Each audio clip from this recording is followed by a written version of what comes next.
Hello and welcome to another Make Good Things Happen chat. Today we are speaking with Erin Madeley, CEO of MarketLife, a company that manages several market brands in Western Australia, including Perth Makers Market, Perth Up Market, and Erin Madeley Consulting. Erin is a long-term mentee and Perth Makers Market, a community partner of Make Good Things Happen. And it is our absolute pleasure to introduce you all to Erin today. Hello and welcome, Erin. Hi, everybody. Thank you so much for having me. I'm really excited to share some knowledge and a bit about our story. Awesome stuff. Well, welcome to Make Good Things Happen.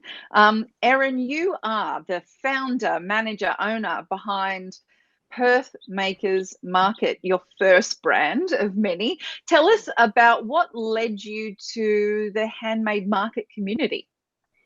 Making stuff myself. So it's always interesting finding out who already knows this about me and who kind of learns it along the way. But I'm a maker of things, and I was making and selling at market events in Perth. I was selling online through Etsy, which all kind of came about when I was really ill, when I was pregnant. I had to stop work early. I couldn't be standing upright for more than about 5 minutes at a time without keeling over. So there's only so many books you can read and so many TV programs you can watch before you start to go a bit insane. So of course I turned to crafting.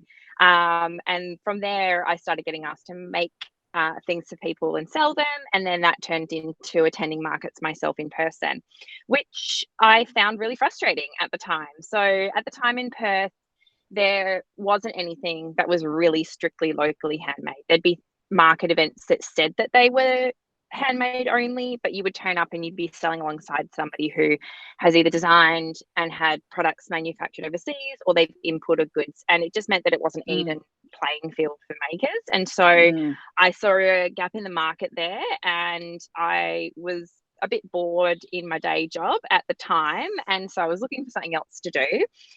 Did some research, spoke to somebody from my online mothers group who at the time was running a market in Bendigo, and asked her a bit about what that was like, how many hours in the day it took her for what she did, and all of those sorts of things. And then started my planning and launched Perth Makers Market.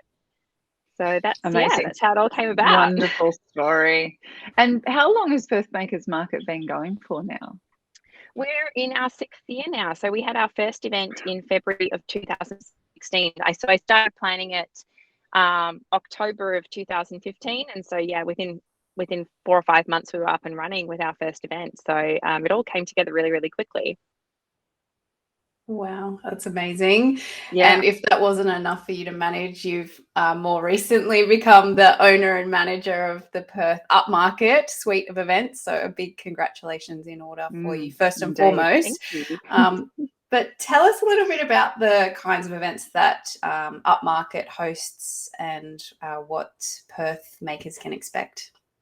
So Perth Up Market has been actually running for like 12 years now. So it's one of the longest standing markets in Perth. And the difference is that they are a design market. So it's all about supporting, once again, creative industry within Western Australia, but designers who maybe do, in fact, have other people involved in the manufacturing process, or they'll do the first iterations and then go to the manufacturing.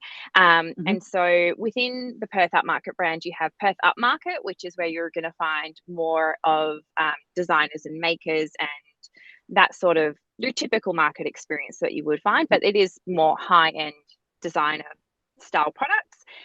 But there's also the Art Up Market that runs once a year, where it's supporting visual arts, particularly people who are looking to sell original artwork. So that actually just took place on the weekend just gone. Purchased some original art for myself, because of course I did. And then there's also Wedding Up Market, which is about bringing together boutique, bespoke wedding suppliers, designers, and the people who would maybe do your bespoke stationery, and bringing all of those people together so that if you are planning a wedding or within the wedding industry, you have like one spot that you can go to find all those really high quality, unique retailers in one spot. Amazing. Yeah. So, Erin, as a businesswoman, when it comes to managing a business, what are some of the, I guess, mistakes that you've made in the past, that you've learned something from, and what was it that you learnt from those all important mistakes? Oh my goodness, where to start? This is always a hard one for me because I feel like I've made lots of mistakes and I have lots of mistakes that I could share with you, but I'll tell you about a couple of big ones for me. So, one is that I learnt pretty early on is that even if you want to be hugely generous with your customers, which for me, our customers are the stallholders, you also have to treat it as a business and make sure that you're protecting yourself. So the example I used for this was in 2017, we had an event that got cancelled due to adverse weather. It was just not safe for us to run. At the time, our terms and conditions were that we would refund all of our stallholders in full.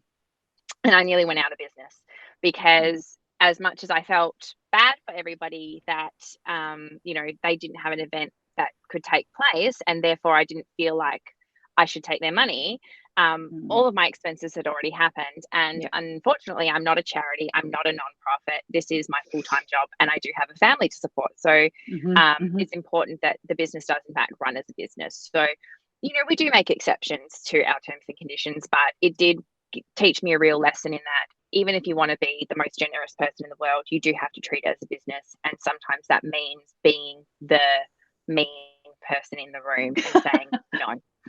Or just setting boundaries. Setting boundaries, yes. Yes, that's a better way of putting it, definitely. But, it's unpleasant at the time. You've got someone who, we recently had someone who, their car broke down. They couldn't get to the market in time to set up. And then they asked if they could have a refund because they couldn't make it. And I had to say, well, no. And they're like, but this was circumstances beyond my control. And I'm going, but yes, it was beyond my control too. And on the day of the event, I can't then turn around and sell your spot to somebody else. So that money that you've already paid, that's gone. I don't have it anymore. It's been used put towards, bin hire, staffing, venue hire, insurance, like that money has been spent. So unfortunately that is a hard one to learn. So just make sure that you are protecting yourself and you have those really strict boundaries in place for your business. And it's something that I think particularly makers need to be aware of as well, particularly when working on commissions and things too, is that, don't hand anything over without being paid for your work. Don't start work on anything without being paid for your work. So I think that that's really, really important.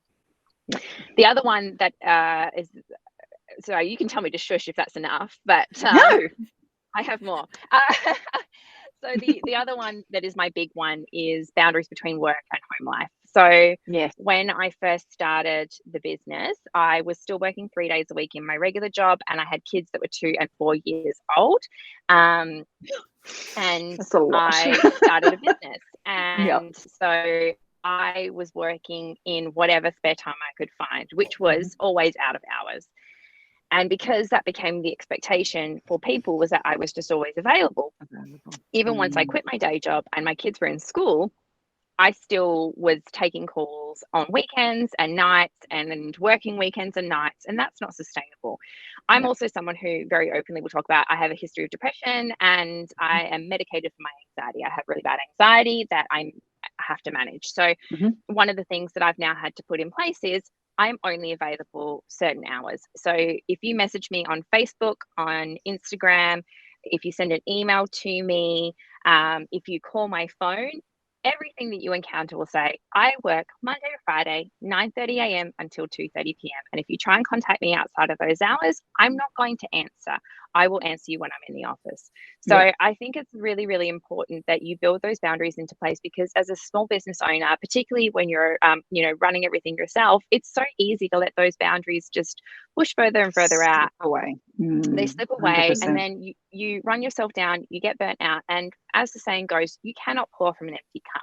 If you don't spend time looking after yourself, your creativity is going to diminish as well. And you're also not going to be as efficient. Like you are much better off putting those boundaries in place and working less hours because you're going to achieve more.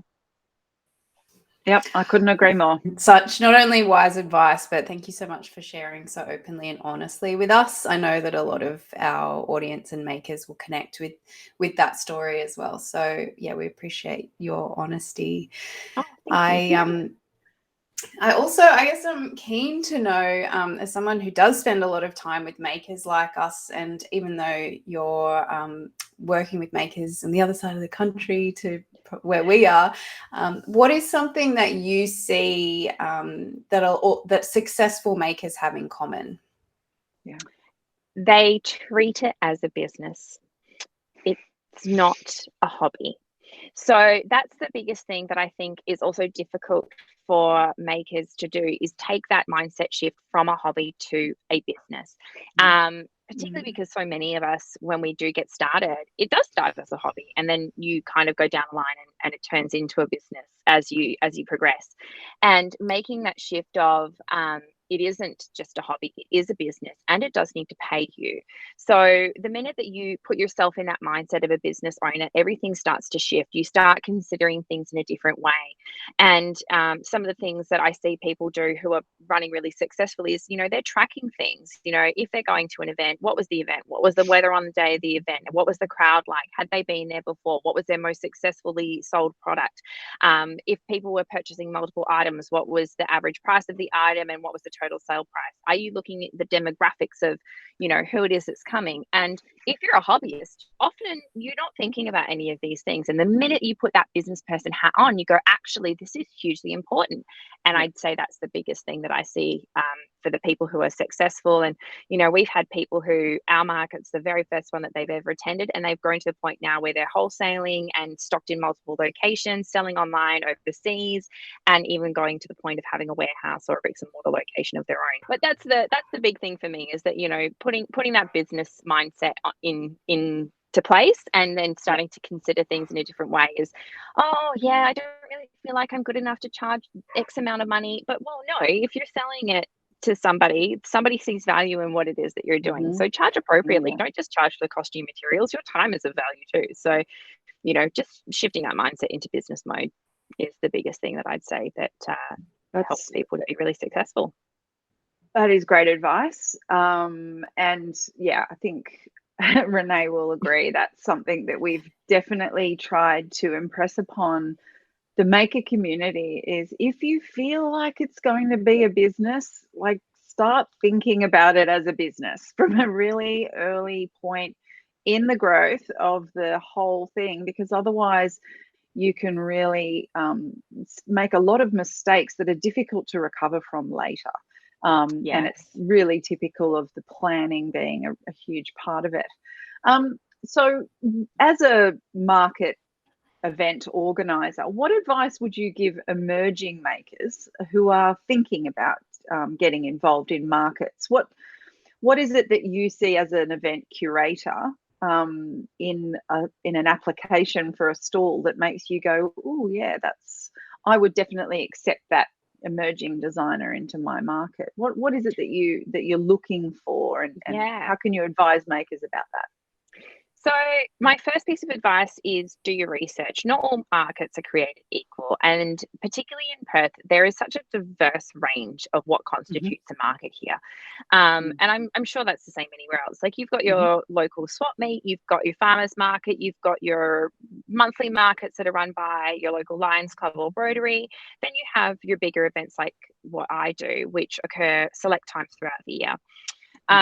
What I look for, it changes depending on what event I'm assessing and what event I'm helping to run. So for Makers Market, we do take a more diverse range of people who are maybe just starting out, whereas for Perth Up Market, even if you are just starting out, the standard that we expect from you is higher, just in terms of not just what the quality of your product is, but also things like your branding, your packaging, your store display.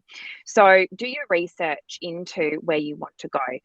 Who is your target audience, and are they going to be at the market you're wanting to attend? Because if your target audience isn't there, it is a waste of time you going and spending time at the market, no matter how good the market is. So, for example, I've got a business stallholder who her business is called Poppy Seed Creative. She's absolutely amazing. She actually used to work for me, helping me with my social media a number of years ago, but she's now gone into making and selling embroidery kits for people. And she comes to Perth Makers Market, she comes to Perth Up Market, but she booked in to attend the George Street Festival with us, and she also booked into the Twilight Market that we're running in the city. And I just got an email from her the other day. She said, actually, I've done all of my research. I actually don't think my target audience is going to be there. I know I might get a penalty from withdrawing, but just withdraw me, because it's better off that she doesn't spend her time there when her audience isn't going to be there. And I would say that that's 100% correct. So even before you go through the process, and I am the same person running all of these events, but they are different events and the audience attending is different. So do your research, make sure that your audience is going to be there, and don't just look at going and attending every single market that is around. That is a really great way to burn yourself out and start hating markets. So I've seen that before. People get so excited about getting out there and selling their products. They're like, I'm just going to go and do everything. But you are going to burn yourself out. A market is a lot of work. It's not just, market opening hours of 10 a.m. until 4 p.m. It is all of the bumping ahead of time, all of the pack down, and like you're out of your home for a minimum of 12 hours. You're on your feet all day. You're talking to the public all day. These things are all exhausting. You've got prep ahead of time. You've got reset afterwards, not to mention all the making of your products. And if you are selling online, keeping stock and inventory across everything, it's a lot. So yeah, really make sure that you're doing your research. I also say to people, when you're applying for markets, particularly large markets like me, where we receive twice as many applications as we can accept, and as much as I would like to accept everyone because there's so much talent around, we physically don't have the room to do that, and it doesn't suit sellers to have 100 different people selling similar items. So consider it like a job application and put your best foot forward. If you have a really unique product and you feel like you can't necessarily showcase it to the best of your ability just in writing, make sure you include really good photos. Can't take good photos, get somebody to help you. And even then, if you feel like your product doesn't photograph well, take a little video of it and send a little video. I feel like Angela and I are just like little bobbing heads on the side of you, like just nodding. Yes, this is all such great advice. So thank you again. Now I know we have quite a few East Coast viewers, and I know they're all dying to hear about some Perth makers that they can start following on social. So tell us about some of your favorite makers from the Perth market scene. Yeah, so I mean, I already mentioned one. So Poppy Seed Creative, she does really beautiful. She does really, really beautiful embroidery kits. I'm actually wearing some earrings from a business called Resonating. So she does resin products, not just jewelry, but she does, trays and boards and things that you can use for serveware. She's really cool. My headband is from a business called Lamb and Sparrow. So she's actually a children's brand, but she does these headbands that fit adults as well, which I love this because I don't have to tie this. It's elastic and it's sewn in place because I am not coordinated enough to tie that myself. So I'm like, if you're ever looking for a really good, comfortable headband, that's really great. Another headband person who is amazing, she does wire headbands that you can just twist in place and there's a wire and so they stay, called Bear and Fern. She's really great too. If you're looking for somebody who does really cool woodwork, I would say there's a business here, and he is not hugely online, but he does do some online things. It's Wimity's Wooden Toys, and he does these amazing wooden toys for children. So trucks and cars and spinning tops, and they're just absolutely stunning. Highly love his things. Every time I go past him, I'm buying new stuff for my nephews. So he is starting to slowly get online. We've been talking about his social media, so I'm hoping that he'll get on there more. He does have an Etsy shop though, so definitely Wimity's Wooden Toys. Check that out. Oh my goodness, it's too many to choose from, but I feel like that's a great collection. Yeah, it's like choosing children. It sure is. And for is. those who are watching, we will pop links to those makers in the show notes, which will be posted alongside this particular chat in the Make Good Things Happen website. So don't worry, you don't have to write anything down just yet. Oh, good. And Erin, one of the things, since you do see a lot of makers at the commencement of their business, what do you wish all makers who are about to commence their business journey knew from the beginning What do you think comes as a surprise to them somehow?